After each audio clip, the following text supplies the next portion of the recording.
जो कमलेश है तो वो थोड़े से बोलते हैं ना कि कान लगा के बातें सुनने वाला कैरेक्टर उनका, थोड़े ओवर स्मार्ट टाइप के इंसान है। उनको लगता है वो बहुत स्मार्ट है पर ऑब्वियसली वो नहीं है। तो बस वही वो he was trying to be in the good books of दादी और ट्राई कर रहे थे उन्हें इम्प्रेस करने का। फिर मैं आया, फिर उनको थोड़ा सा सुनाया मैंने। पर वही है, करेंटली प्रतीक का टास्क ये है कि उसको उसकी दादी ने, उसकी मॉम ने एक लड़की को ढूंढने की रिस्पॉन्सिबिलिटी दी है। एंड जैसे कि ऑडियंस को पता है वो लड़की एक ही है, पर अब वो बोल रहा है कि ये कितना कोइंसिडेंस है कि आपने और दादी ने, मुझे दोनों ने अलग लड़कियों को ढूंढने की रिस्पॉन्सिबिलिटी दी है। अब वही ये कान लगा के सोच रहे कि भाई कहीं इसका शादी वादी की बात तो नहीं हो गई, क्योंकि फिर इनकी प्रॉपर्टी यहाँ से चली जाएगी, इनका प्लान मेरे को मारने का फिर प्रॉब्लम हो जाएगा अगर लड़की आ गई, ये सब वो सब। तो 10 चीज़ें हैं।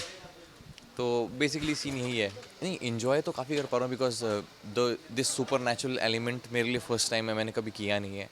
तो वो मैं कर रहा हूँ। और जो आपको एक एक्टिंग होती है जो हम को एक्टर के साथ करते हैं, एक होता है जिसमें कोई होता ही नहीं है, you just have to assume कि वहाँ से कुछ आ रहा है, वो आप पे अटैक कर रहा है।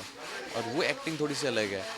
वो एक अलग ट्रेनिंग है आपकी कि आपको सबकॉन्शियसली वो सब करना है। You have to be very active to listen the cue of director कि हाँ, क्योंकि वही बताएंगे आपको, क्योंकि आपको दिख नहीं रहा है कि क्या चीज़ कैसे आपके, आप उसने यहाँ बेसिकली अगर कोई जानवर अटैक कर रहा है आपके ऊपर तो ही विल टेल यू कि अच्छा आप गर्दन पकड़ ली, तो आपको इट इज़ वेरी डिफरेंट कि आपको वहाँ भी कान रखना है पर आपको सीन में भी रहना है।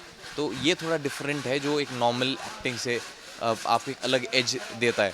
नहीं, मैं आया यहाँ पे तो इनिशियली मुझे पता चला है ऑब्वियसली शी इज़ अ पहाड़ी टू। मेरे बारे में तो पता ही आपको, मैं पहाड़ी हूँ। तो वो एक पहाड़ी पहाड़ी वाला एक फैक्टर है कॉमन दोनों के बीच। तो बहुत अच्छी अंडरस्टैंडिंग है, बहुत टैलेंटेड एक्ट्रेस है, वो सबको पता ही है।